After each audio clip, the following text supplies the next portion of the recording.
विषयटी परमाणु गठन ये क्लोरीन परमाणुर रासायनिक प्रतीक तो Cl मन रख।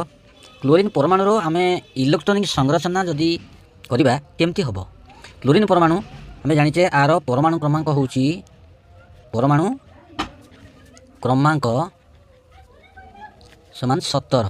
तो इलेक्ट्रॉन संख्या 17 प्रोटॉन संख्या 17 तो ये 17टा इलेक्ट्रॉन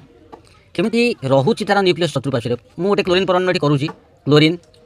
ए हूँ न्यूक्लियस आपको जब कहवा तार चतुर्पार्श्व यहाँ प्रथम कक्ष आधे 2टा इलेक्ट्रॉन हो पारे तापर आउ गोटे कक्ष आवश्यक पड़ो एथे 8टी इलेक्ट्रॉन हो पारे 8 2 10टी गले टोटाल अच्छी 17टी तो आउ गोटे तृतीय कक्ष दरकार पड़ो तेणु ये 3टी कक्ष देखा जाए आमर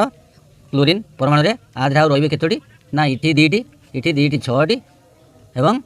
10 इटी गोटे रहा 1 अर्थात 2 4 इटी 2 6 1 7 ये हूँ 8 2 10 7 17 तो ये हूँ बाह्यतम कक्ष यही कक्ष अन्य एक परमाणु सहित बंध गठन करिबारे साहाय्य करे ये हूँ इलेक्ट्रॉन संरचना पिले मन रखिब ठीक अच्छे।